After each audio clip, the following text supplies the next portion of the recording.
Shalom from Jerusalem. This is TV7's Israel at War update. And as we're set to deliberate the latest with the updates, of course, on the highly anticipated return of the hostages from Hamas captivity, the consequences, of course, to include the release of many terror operatives from Israeli jails, including those with multiple life sentences after they perpetrated heinous crimes, murdering multiple Israelis, foreign nationals, over the course of many years now, and the latest reactions from around the globe, but also the potential implications for the region, to include the ongoing warring fronts from Yemen to Iran to other places around the region. But before all that, today we mark, of course, day 735 since the day of October 7th of 2023, when everything began, when the Islamist Hamas and its terror affiliates perpetrated their heinous crimes against the southern communities of Israel. And with that, let's introduce our experts for today, to include Mr. Amir Oren, our TV7 editor-at-large, Brigadier General in Reserve Doron Gavish, commander of the Israeli Air Force Task Force for Air and Missile Defense, and retired Brigadier General Mark Kimmett, formerly a U.S. Assistant Secretary of State for Political Military Affairs. It's great to see all three of you. And I'd like to immediately start with you, Mr. Oren. Give us an updated schedule on the latest. What are we to expect in the next 72 hours, in which, of course, the time frame is supposed to entail the release of the hostages and much more? So at noon today, Israel time, which is 5 a.m. Eastern Standard Time, the Israeli Defense Forces have finished their redeployment out of the positions they held during the current campaign to the so-called Yellow Line, which is still deep within the Gaza Strip, but obviously a bit east and north of the former lines. And with that, the ceasefire between Israel and Hamas went into effect, and the clock is running on the 72-hour time allotted for them to return the living hostages and find all of the deceased, the remains. They said that some of that might be difficult, but this is their task. Now, President Trump, when he presented his plan, headlined it a comprehensive end to the Gaza war. The Israeli cabinet, when it voted last night on the plan, saw a different headline, only the outline for the return of the Israeli hostages. So obviously there is a political game going on here. Prime Minister Netanyahu wanted to present it in the best possible light for approval by the cabinet. He managed that, and he promised that there will be a second phase, a second stage for the plan, in which Hamas will be disarmed, the Gaza Strip will be demilitarized, and if it is not being done the easy way, and that is diplomatically, then it will be done the hard way, militarily. That remains to be seen. Now, for all practical purposes, it seems that for the time being, at least, the war is over. Well, the war in Gaza is over. Of course, the war in broader terms is still raging, and we have to wait and see how the various developments in Gaza will impact, of course, the situation around the region. But to put things just for the sake of our European viewers, we are talking, of course, at 12 p.m. Israel time, similar to Finland and the line of countries underneath it, Estonia and so on. But, of course, Central European time, we're talking about 11 a.m. East Coast, as Mr. Oren mentioned, is 5 a.m. Today, when the ceasefire took effect, and the 72-hour time frame has started ticking. So we're waiting to see that indeed everything is implemented in accordance with the various lines of the outline presented by the Trump administration to the various parties.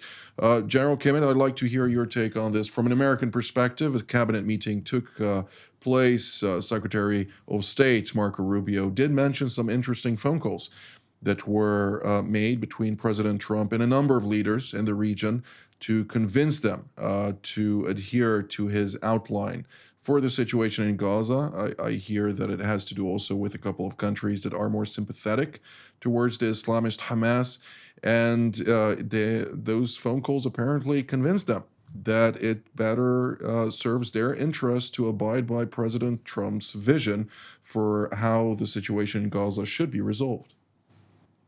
Well, I think that's right, Jonathan. But I think even now, President Trump is looking forward in time for, okay, what's next after Gaza? He believes this will be instrumental in working what he would call his grand peace plan for the Middle East, that this is a trigger point for the continuation of the Abraham Accords, and his view that by the end of his administration, he'll be able to at least achieve a Abraham Accord across the region, specifically with Saudi Arabia, although many problems will still remain. So, but I would tell you this morning in Washington, D.C., the lead story is not peace in Gaza, but Trump didn't win the Nobel Prize. Depending on what side of the aisle you're standing on, that's either been met with disappointment or schadenfreude. Well, I would have been shocked if he would win, to say the least. And the fact that an opposition leader who has not really provided much of any type of peace other than vocality on a situation, gaining the upper hand in this contest says a lot. Not that her actions are not commendable, but nonetheless, it does highlight that over the years, it's not about whether or not you achieve peace, i.e., President Obama and Al Gore and others, but rather whether or not you are aligned with the global narrative of discourse that is comfortable to fathom and palatable for certain individuals sitting in comfortable suites in Europe. So when we're talking about the Nobel Peace Prize, I don't think there is too much to cry about in this context. And I would simply add two things. Yeah, number one, I would agree with you on the fact that the Venezuelan leader didn't achieve peace. I would also note that President Obama had just come in, so he hadn't even attempted peace. So I think there's been a devaluation in the minds of many, but it is still iconic in the view of most Americans, this great award called the Nobel Peace Prize. And again, depending on what side of the aisle you're sitting on, you're either chuckling or bemoaning. Fair enough. There is a lot of merit in many of those prizes. Let's not degrade, of course, from the physics department and biology and other departments in the Nobel laureates that have contributed significantly to humanity at large and their respective fields in particular. But let's return to the developments in Gaza.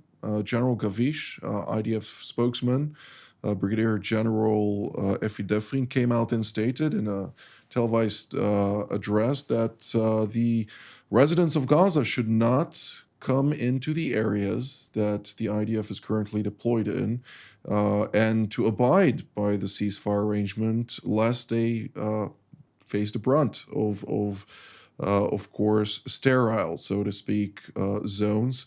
That is something that now we are waiting for some type of task force to develop of international forces and observers to include countries such as Turkey, Qatar, and others. How do you see this evolve, and are we optimistic in the current stage of this process?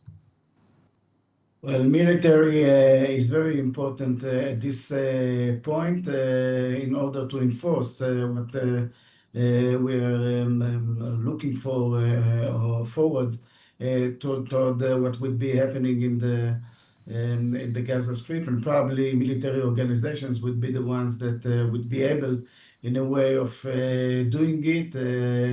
It was published that President Trump decided that it would be a U.S. Force from CENTCOM that would be significant within those efforts. So this is also something which is very important. Of course, from the Israeli point of view, as you said, the IDF is asking the Palestinians not to get close to their post, doesn't want to take any chances with that. We have to remember that it could be that some terrorists would like to gain some win from his point of view. And we all understand that those are very sensitive times, and we would have to react to it, and then it might be that it would interfere in a way the process that we are at, and this is why the IDF is very firm on this. The other thing which I think is important to mention, Jonathan, is what we've all heard today. The brigade commander of the 188 unit, an armor unit, when he's saying to all his forces while they are in the new line within the Gaza Strip, he says to everyone, our job was to bring the best structure to our leaders to basically to be able to bring back the hostages, and this is what we are doing. And I think this is something which is very important to the IDF, to the soldiers, that their efforts and the main goal of the IDF to allow and the leaders to come to an agreement that would bring back the hostages. This is really what everyone feels that we gain as the IDF.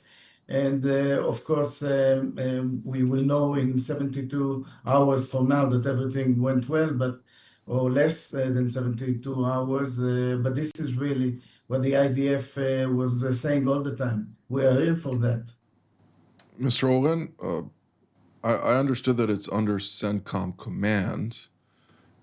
Are we going to see boots on the ground in this context? Not according to administration spokespeople. And you know, when President Trump spoke the other night, at least night Israel time, the other day in Washington, when he met the Canadian Prime Minister and used the occasion to commend his team, he mentioned by name and position the Secretary of State and the Secretary of Defense or War and the CIA director. And then all of a sudden, and Steve Witkoff and Jared Kushner, his emissaries, and then he said one word, Cooper, without mentioning any other detail. And it turns out that he meant the new CENTCOM commander, Admiral Brad Cooper, who is now tasked with forming a 200 strong contingent, apparently not of boots on the ground, but of supervisors who will take part, or monitors, they will take part in the new board council. Again, we don't know yet what exact form or shape it will take, but they will be the military staff officers and observers in charge of maintaining the ceasefire. Well, if I may, because I think on this specifically, it would be good to give General Kimmett a chance to give us a little bit of insight as somebody who actually established Task Force 151 in the battle against Somali piracy back in 2009. General Kimmett, can you shed some light on what is to be expected and the complexities related to it? Well, first of all, I think that Amir was heading in the right direction. I think there's some questions about the five W's: who, what, where, why, and when. The first interesting thing is where. Some people think this command post was going to be inside of Israel, likely going to be in Egypt initially, simply because Israel has no diplomatic relations with Qatar. And of course, the relations with Turkey are a little bit tight right now.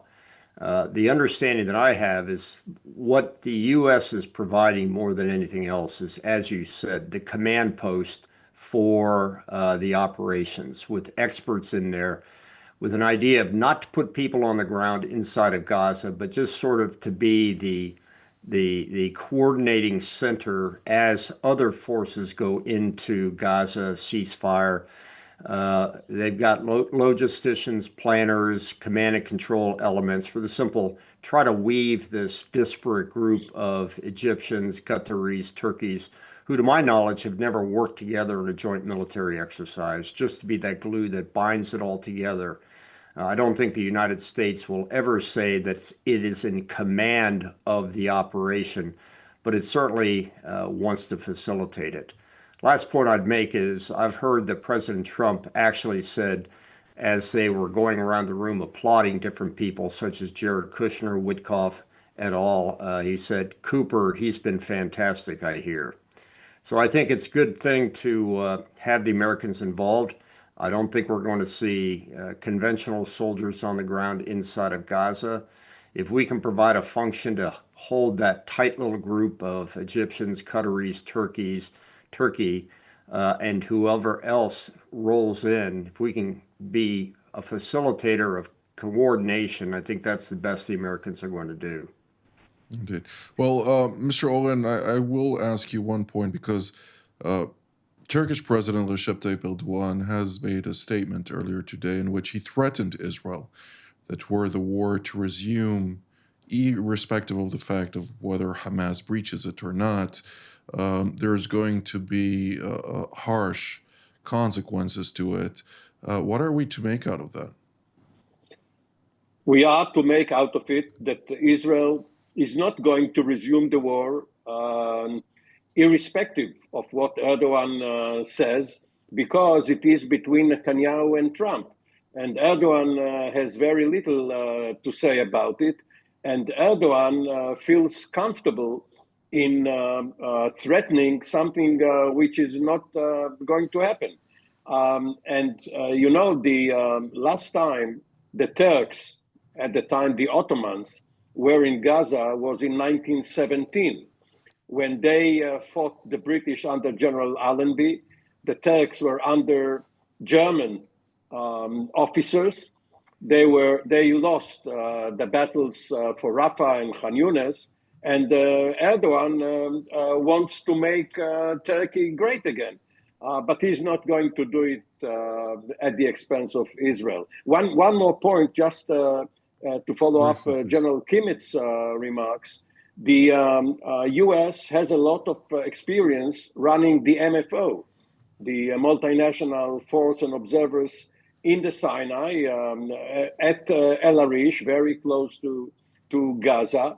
Again, there is an American contingent, another officer, European one, usually in charge, but the Americans have most of the experience. And maybe this is even the place where the command post will be situated, the former Israeli airbase of Eitam. Highly likely, indeed.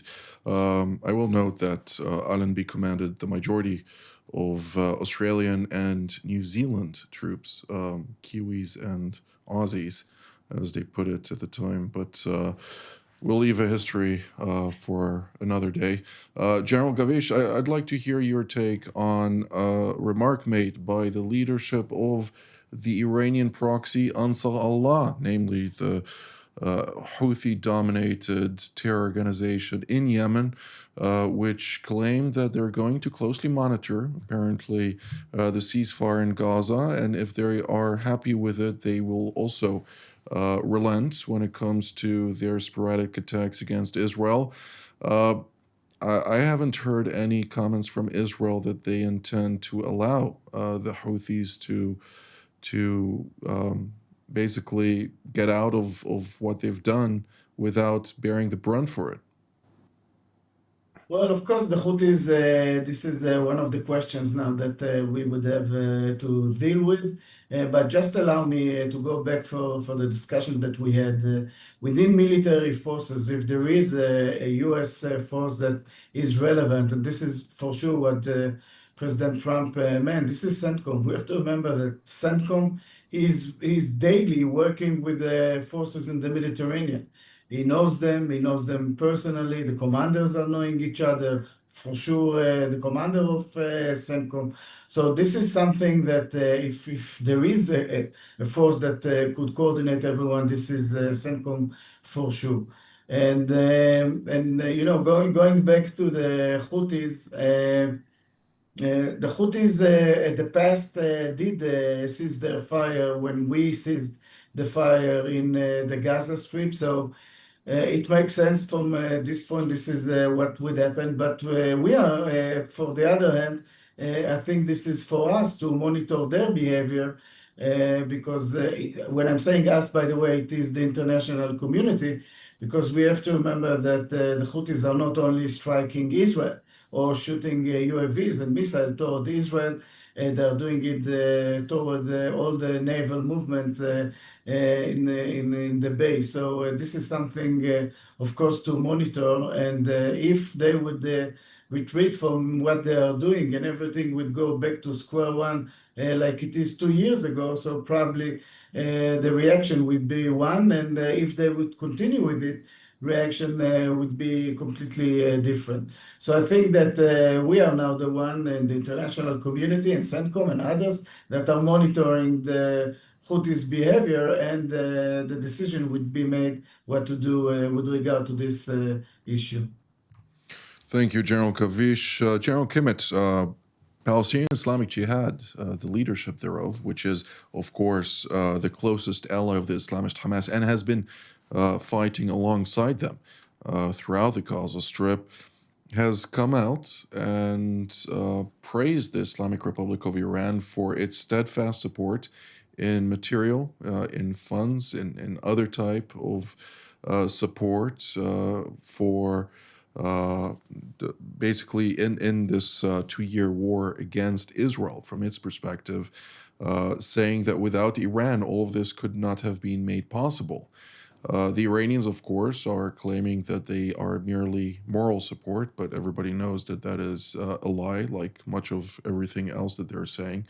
But nonetheless, what are we to take out of that, and to what degree are the Iranians still in the crosshairs of the United States and Israel in light of the fact that they have relinquished any type of commitment to the NPT following the snapback mechanism that was triggered by the E3, namely France, Britain, and Germany?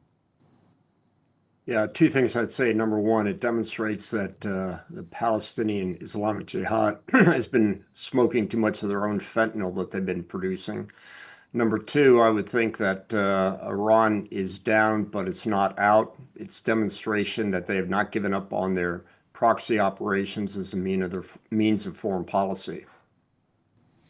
Thank you, General Kimmett. And Mr. Oren, in the last 72 hours, the Israel Security Agency, Shin Bet, has uncovered a large smuggling operation by the Iranians trying to penetrate Judea and Samaria. We don't have very much time to go into all of the details, but if you could give us somewhat of the headlines regarding this very successful operation. So this is in line with the Iranian tactics of indirect approach. They do not dare attack Israel again, so they are trying subversion, either by Israeli citizens who are being paid to perform very low-level missions, such as graffiti writing or burning some assets in order, and of course collecting intelligence, or supplying arms and explosives to Arabs in the West Bank. Up to now, they have not been successful at all. And General Gavish, in roughly 40 seconds, if you could give us a little bit of an understanding of the preparations on the Israeli side to receive the hostages, what is currently being done? Well, in Israel, there is a big operation around it. It's a large number of hostages that would be coming back. For those that are alive, the Israeli hospitals are ready for them. There is a process that unfortunately we are experienced in is how to bring them back, how to react with them, what to do with their families, and exactly how to treat them. And this is everything is being planned for that. And this is from the one hand, and of course from the other hand to bring those bodies to a last peace and to be buried in Israel soil. So it's a big operation. A lot of people are involved in it, and everyone is really, really looking forward to see all of them back in Israel. Well, we all want to be very optimistic and to see all of them returned as speedily as possible. I'd like with that to thank Mr. Oren, General Gavish, and General Kimmett for all of your insights today. I'd like also to thank all of you at home as well, and to say we are, of course, still during the week of Sukkot, so a happy Chag Sukkot, or a Feast of Tabernacles, from here in Jerusalem, and until our next update. Shalom.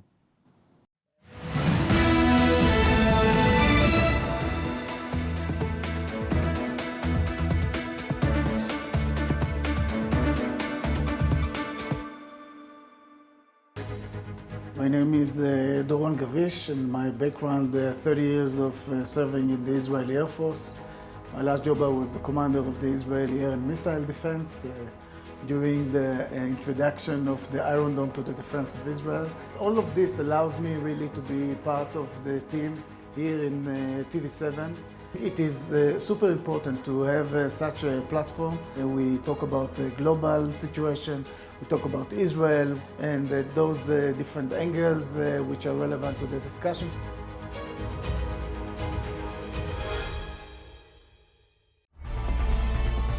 Jerusalem Studio, now available on Spotify.